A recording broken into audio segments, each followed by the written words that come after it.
There's no Dolphins game to react to today, so we're getting into my other passion, the NFL draft, and looking at mock drafts across the media and who they have the Dolphins picking as we get ready for Week 7.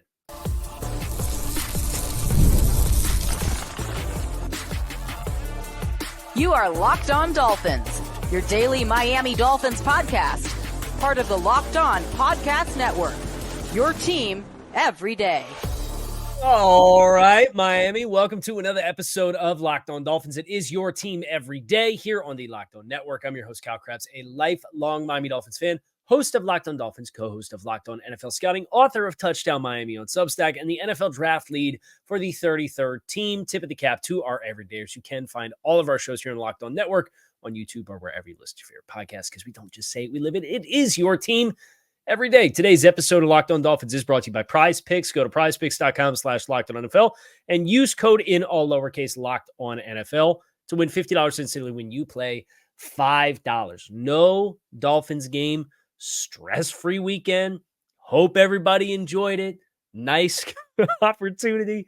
It's kind of just kick your feet up, watch the chaos. A bunch of teams got smoked this weekend.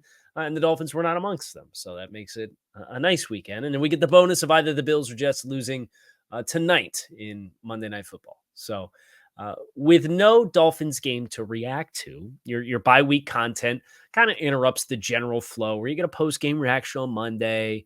And then you maybe do your final observations off the review of the All-22 for Tuesday. And then Wednesday, you start to prep for the next team. And then you cross over Thursday. And then you do pathways to victory and things to look for in the game ahead. And that's the flow of an in-season weekly content plan as a daily podcaster / content creator / YouTuber like we do here on Locked On. But you don't have a game. So I'm going to blind react to a bunch of mock drafts. I got 5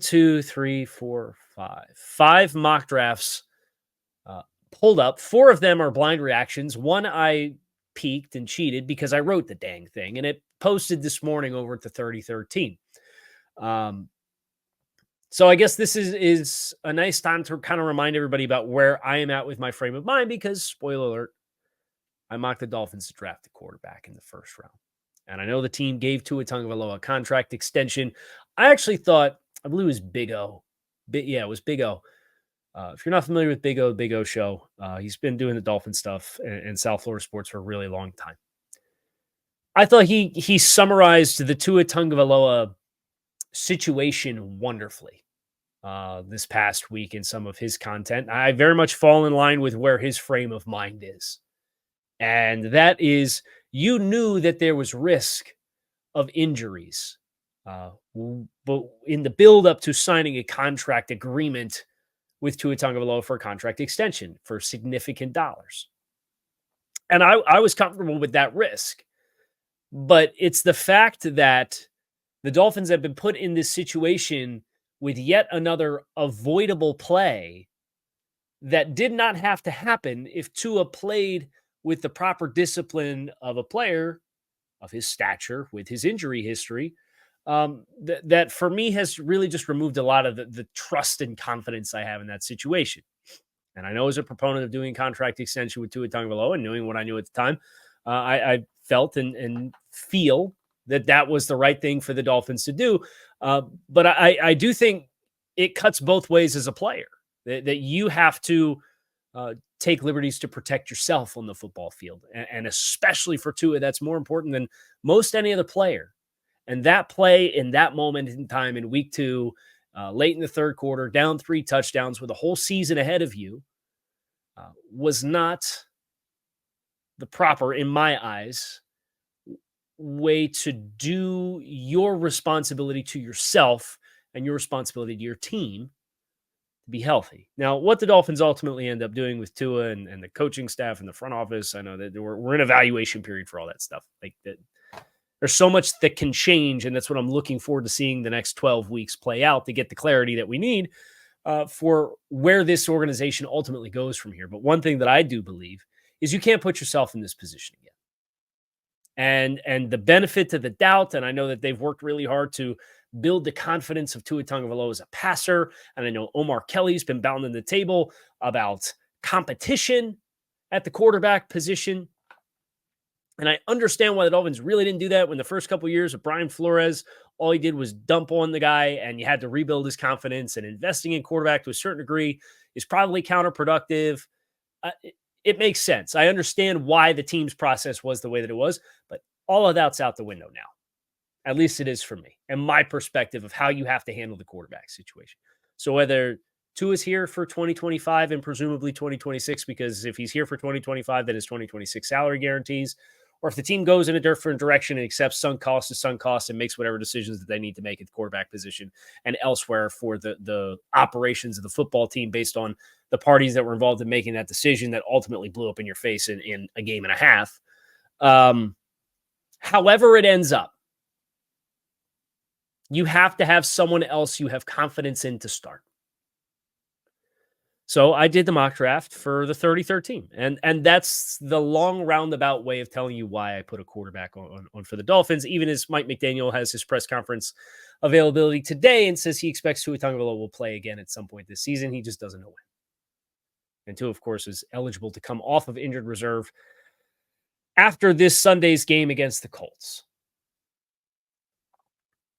Quarterbacks that went before the Dolphins pick, I used the current Tankathon draft order. The Dolphins currently sitting at 2 and 3. That puts them at 12th in the current NFL draft order. Cam Ward went to the Panthers at 4. We can't let that happen, football gods, please. Please do not doom another talented quarterback to go to Carolina to never be seen or heard from in a positive light ever again. Please. Don't send Cam Ward to go play for Dave Tepper.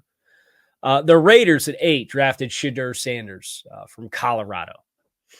And then the Giants at 11 drafted Carson Beck from the University of Georgia.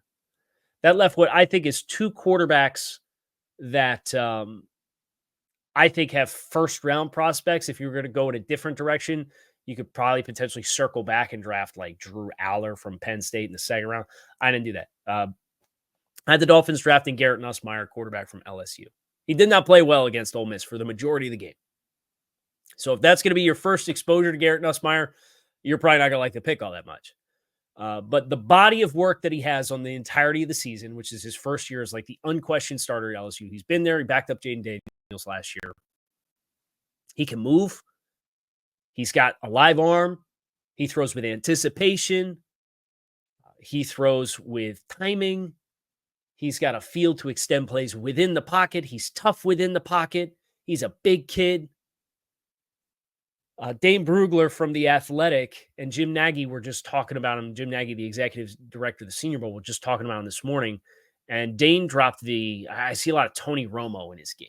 I think that's a great call out. I definitely think he's of the Tony Romo, Joe Burrow class of player where he doesn't blow you away with his traits, but he's athletic, he's slippery, he's accurate, he throws with anticipation, he sees the field well. Does he always make the best decisions? No, but even as a redshirt junior, his starting resume is pretty lean at LSU. If Mike McDaniel is going to continue to be the head coach and you're going to continue to call an offense this way, I think Garrett Nussmeier is the right quarterback for attacking the middle of the field. The other quarterback that was on the board for Miami with this mock draft that I did was Jalen Milroe, who's in a lot of ways the opposite of what you currently have at quarterback. I think Nussmeier is cut from the same style of cloth as he is a pocket passer, but gives you more in the margins at the position that as you transition or if he's pressed into playing, he can do a lot of the same things. Mike McDaniel just said in his press conference today that Tyler Huntley, the bye week was different for him because he'd never done no hitch in breaking routes before, which makes you wonder why they called so many of them with Tyler Huntley in the game as the quarterback, but that's a conversation for another day. I think he's the right style to put in and can give you more in the margins long term. Even if Tua is here and Tua remains a starter for an extended period of time, you'll have somebody who you have confidence in with those tools that has that starting point coming into the league as compared to a Skylar Thompson. And then you could get to a point with a Tua Tagovailoa contract where you can maybe sit Garrett Nussmeier for majorities of a couple of seasons to groom him into being the long-term starter. which is really beneficial to young quarterbacks, but they're not really afforded those opportunities. So that's where I went with my mock draft. Garrett Nussmeier, quarterback, LSU. I have no idea what every other mock that I'm going to talk about has, so we're going to find out together who the Dolphins got, who was on the board with those picks. That's coming your way. We're going to start with CBS Sports next. Make sure you stick with us here on Locked On Dolphins. Guys, sometimes intimate moments happen spontaneously. You always want to be ready so you can perform in the bedroom. Hims provides access to treatments that can help you stay ready and last longer, giving you the boost of confidence you need so that you can be ready whenever the mood strikes. Hims is changing men's healthcare by providing you with access to affordable health options from the comfort of your couch. Hims provides access to a range of doctor-trusted ED treatments like chewable hard mints and Viagra and Cialis and their generics for up to 95% cheaper. The process is 100% online, so there's no need for uncomfortable doctor's visits. You could just answer a series of questions on their site, and a medical provider will determine the right treatment option for you. No insurance is needed, and one low price covers everything from treatments to ongoing care. Work with hundreds of thousands of trusted subscribers. Hims can help you find the ED option that works for you. You can start your online visit today at hims.com/lockedon. That's HIMS.com/lockedon for your personalized ED treatment options. Hims.com/lockedon. The products mentioned are chewable compounded products which are not approved by or verified for safety or effectiveness by the FDA. Prescriptions require online consultation with a healthcare provider who will determine if appropriate. Restrictions apply. See website for details and important safety information. Subscription required. Price varies based on product and subscription plan. Timing is of the essence. Time is your most important commodity, not just for the Dolphins offense, but for you as an individual. Don't waste your time by scrolling through the same mind-numbing content for hours and hours. How can you spend it wisely to improve yourself? History, economics, the great works of literature, the meaning of the U.S. Constitution. If you studied these things in school, great. If you didn't, perhaps it's time for a refresher. Our sponsor, Hillsdale College, is offering more than 40 free, that's right, free online courses, including Constitution 101, the meaning and history of the Constitution, Introduction to Free Market Economics, The Great American Story, A Land of Hope, The Rise and Fall of the Roman Empire, and more. All of Hillsdale's courses are self-paced, so you could start whenever and tune in wherever. Plus, you could go deeper with readings, quizzes, discussions, or just enjoy the lectures. Go right now to hillsdale.edu/lockedon to enroll. There's no cost, and it's easy to get started. That's hillsdale.edu/lockedon to register. Hillsdale.edu/lockedon. So CBS Sports gets the next call out. This from Mike Renner. It posted an hour ago. And the Miami Dolphins in this mock draft were given Kelvin Banks Jr., offensive tackle, University of Texas Longhorns. Here's what Mike had to say. While Teron Armstead is technically under contract for 2 more seasons, the Dolphins simply cannot rely on the oft-injured 33-year-old tackle to make it through 17 games. Banks gives you that insurance while also being able to shore up the guard spot immediately for the Dolphins. Obviously, Patrick Paul gave you a start this year against Tennessee. I thought he played modestly and reasonably well. But Kelvin Banks is a left tackle at Texas. He's got great length. He's got great athleticism. I do think stylistically he is a player that fits. This is a little bit of the Laramie Tunsil school of thought. But at the same time, I don't put Kelvin Banks in the same. And I was doing draft when Laramie Tunsil came out and slid. I don't put Kelvin Banks anywhere near that stratosphere as a player. So while I generally agree with the idea that the Dolphins should invest in their offensive line and invest more than they have invested in their offensive line, I don't know that a tackle at 10, especially a tackle that has left me wanting. Him and Will Campbell are the top 2 tackles in the class.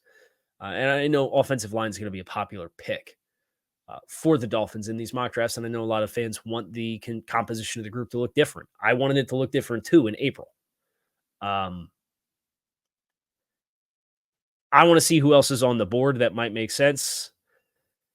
Let's see. You got a guard going at 15. Dolphins definitely won't go that well. Will Campbell goes at 16. So the Dolphins end up drafting the first offensive lineman at 10. My first offensive lineman in my mock for 30-13 came off at 14 to Seattle. So definitely see the class similarly to Mike in that regard, as far as just questions that exist. Now, there's some elite players. Malachi Starks lasted till 28 to Buffalo in Mike's mock. That's a player that I think is an elite player. He's probably top 5 player in the class. I don't think you can ever go wrong drafting elite players, especially when Miami's top 3 safeties are all expiring contracts. Nussmeier was on the board. Kenneth Grant from Michigan, the other defensive lineman there, interior defensive lineman. He goes to New Orleans. Those are all players that I see and I get a little bit more excited about than offensive tackle, especially because I like the day 2 talent on the offensive line in this year's class quite a bit. So I would probably choose to strategize it that way and compared to how Mike did. But let's see how Keith Sanchez handled this. Keith, if you're not familiar, used to work for the LSU Tigers program. We were co-workers at TDN for an extended period of time before life took me in a different direction. Keith's still ticking there. And let's see how Keith has the Dolphins choosing to tackle the Dolphins and their outlook as well. Picking at 11, the Dolphins, they're taking an offensive tackle. They're taking Emory Jones from LSU. Here's what Keith had to say. The Dolphins are a team that should seriously consider drafting a quarterback in the first round or in the 2025 NFL draft due to the situation with Tua Tagovailoa. Yes, Keith. But until the Dolphins and Tua say otherwise, we have to believe he's going to come back and will be the starter. I still believe they should, even if Tua comes back and the Dolphins say yes. I still believe that should be the play. But instead, the Dolphins boost their offensive line with Emory Jones. Jones is a good selection here because he can play both guard and tackle, which will allow Jones to get on the field and the Dolphins to play their best front 5 as a unit. I think Jones actually projects more favorably to play inside at guard than what Banks does. He's also a right side of offensive line player, Emory Jones. Banks is a left tackle for Texas, which is who Mike Renner gave us. Emory Jones plays right tackle for the LSU Tigers. Will Campbell's the left tackle there, is another top 20, top 25 type of prospect. But I do agree that Jones has guard flex, and with Liam Eichenberger's an expiring contract, and that being a player that I think everybody agrees is an upgradable position regardless. That's a spot where I could see it. Of course, the challenge and the hardship is this football operations group doesn't really care about the guards. And I have tried as best as I can to divide the line and say, ideologically, this is what they believe. This is how it's supposed to work. And this is how it is or is not working versus my personal beliefs of how I would choose to do it, because they're not the same thing. Do I believe if the Dolphins got through this season and they kept Chris Greer as the general manager and they kept Mike McDaniel as the head coach of the football team, do I believe they would take an offensive lineman with the intent of starting him at offensive guard with a top 12 pick? No, I do not. So the question is, with the expectations you had as a football team, if you pick in the top, I had him at 11 or I had him at 12. Keith has him at 11. Mike Renner had him at 10. If you pick in the top 12, if you pick between 8 and 12, with the expectations as you have as a football team, are you bringing everybody back? Should you bring everybody back? Probably not. I mean, we'll see what it looks like, but probably not. Somebody should probably have to answer for the shortcomings, be that the quarterback because he didn't uphold his end of protecting himself. And if you do that, there's a large financial fallout that somebody who pounded the table for that player is probably going to have to answer for, or I would assume would have to answer for. I'd be stunned if we're just like, yeah, well, we made all the commitments. Things kind of went nuclear on us. Let's just do it again next year. And if they did, I'd be disappointed that be the case. We got a couple more mocks coming your way next here on Locked On Dolphins. Make sure that you stick with us. PrizePicks is the best place to get real money sports action with over 10 million members and billions of dollars in awarded winnings. PrizePicks has made daily fantasy sports accessible to all. You pick more or less on at least 2 players for a shot to win up to 100 times your cash. Run your game all season long with PrizePicks. You can now win up to 100 times your money on PrizePicks with as little as 4 correct picks. PrizePicks is the only real money daily fantasy platform with an injury insurance policy. So if your lineups have somebody that gets hurt, your lineups can still stay in play. If your player leaves in the first half and does not return, PrizePicks keeps your lineup live. Sign up today to get $50 instantly when you play $5. You don't even need to win to receive the $50 bonus. It's guaranteed. PrizePicks also offers weekly promotions that can help lead to even bigger payouts, like Taco Tuesdays, where they give player projection discounts of up to 25% to provide more value for you and your lineup. PrizePicks, it is the place, so you can download the app today. Use code LOCKEDONNFL. Get $50 instantly after you play your first $5. Download the app. Use code LOCKEDONNFL to get $50 instantly when you play $5. PrizePicks, run your game. Sporting news. Vinny Iyer put together a mock draft that has Jalen Milroe as the top quarterback taken. That's interesting. But for Miami specifically, the Dolphins picking at 8. This is the highest they pick. And this is what I'm talking about. You're speaking my language, Vinny. Thank you very much. The Dolphins picking at 8. And he doesn't have him taking a quarterback. But if you're not going to take a quarterback, draft an elite talent. I don't care what position he plays. Malachi Starks, safety, University of Georgia. The Dolphins draft him at 8 here in Vinny Iyer's mock draft. Here's what Vinny had to say. The Dolphins have Javon Holland to start at 1 safety, but they're struggling to round out the middle of their secondary, with former Bill Jordan Poyer being only a makeshift solution. Starks has the size and range needed to make a big impact in the defensive backfield for years to come. Yes. And here's where I'm at with safeties. There's been a bunch of safeties that have come through that have fallen way deeper in drafts than they should have because they play safety, which is outrageous to me. It is the DNA of good defenses in the NFL includes linebackers and safeties to play in the core. And I get that from a spacing perspective, that math can be different because you got more guys there and you play with guys on the roof. I get all that. But did anybody watch Detroit-Dallas yesterday? Did anybody miss Brian Branch, who fell out of the first round entirely despite being one of the 10 best players in the class? Because he ran a 4.58 or whatever it was, have a punched out forced fumble, 2 interceptions at Dak, one in the red zone to take points directly off the board for the Cowboys when that game was still kind of in question. Just pick elite players with elite instincts. And Starks has that. And he's not undersized like Brian Branch is. He is 6'1", 205. He runs fast. And he can play in the slot. And he's got great ball skills. So, if you're not going to pick a quarterback, find an opportunity if you're picking in this stratosphere, which is not where anybody expected, to get a needle moving like elite talent. I'll be like, let's get a middle-of-the-road offensive lineman prospect over the last 3 years of spectrum of good offensive line prospects in the NFL draft, just to check the box and feel good about it. There's guys you could check the box and feel good about it on day 2. Get the elite player. Malachi Starks is that. NFL Spin Zone from Sayer Benninger from Locked On Broncos has another one for us. Let's see. He's going to make me work to find where the Dolphins are at, though, isn't he?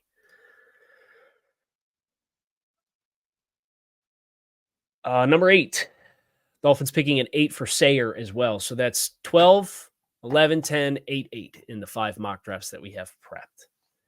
And he has them drafting Will Campbell, offensive lineman from LSU. I do think he can play guard. I think he'd be an upgraded guard. Again, my conflict is the ideology of the group that's running the football operations. And it's not just Chris and it's not just Mike. You know, this decision is on both of their hands. Mike's the one that brought this ideology. Chris drafted Dieter in the top 100 and then drafted Austin Jackson in the top 20 and drafted Rob Hunt in the same draft class. He gave up a day 2 pick to trade up and go get Lee Mike. Like the evaluation aside, the investment and the willingness to invest has been there. It's been there. The intent of investing has been there. And then Mike McDaniel gets here and you sign Connor Williams and Teron Armstead in free agency, who we know they care about tackles and center.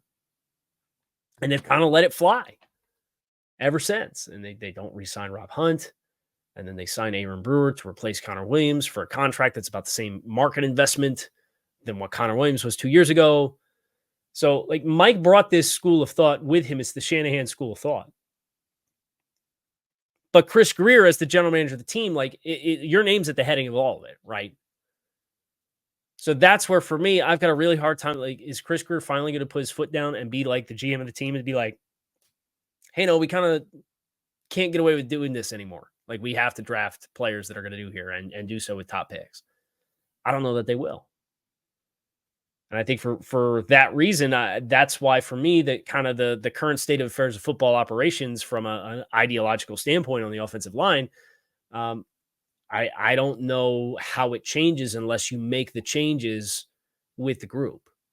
I don't think these guys are just gonna be like, oh, well, you live and you learn. Let's do it differently. Like, that doesn't really strike me as the way that this group has conducted themselves to this point. But Will Campbell, here's what Sarah to say. We've been picking quarterbacks for the Dolphins, but there's no official indication Tua's going to be hanging them up. Perhaps more likely is the Dolphins go a first-round quarterback next offseason after a veteran quarterback with a higher floor behind Tua in case the backup is needed extensively. So everybody's kind of seeing this the same way. I'd still be making the decision, though, me personally. The Dolphins have to make sure they're protecting the quarterback better, and they'd have a chance, if the draft falls this way, to take the top offensive lineman on their board. Will Campbell's stock has been up and down all year long, but he's a tremendous pass protecting offensive tackle prospect who could come in and impact right away. I think all of this is fair. Campbell, for me, the concern that I have is the lateral movement skills and the length. He's bigger than Liam Eichenberg, but like, that's the same profile Liam had as a offensive tackle coming out of Notre Dame. And he was renowned. He didn't give up a sack in 3 years. Well, he didn't give up a sack in 3 years because Notre Dame was a super run-heavy offense. They had a super mobile quarterback to get off his spot, and they didn't put him in a lot of true pass sets. Right? And I don't foresee Will Campbell being in that school either. So 3 offensive linemen, 2 from LSU, but 5 different picks and 5 mocks. Hope you guys enjoyed this mock draft roundup. Kind of wrap up the bye week stuff for us here on Locked On Dolphins. It is your team every day. We don't just say it, we live it. I appreciate you guys checking out the show. You can keep it locked in all week long in the build up to Dolphins Colts week 7, Miami coming out of the bye. You can find our shows on YouTube or wherever you list your favorite podcast. Appreciate you guys checking out the show. Make it a good one. We're out of here. Go Fins.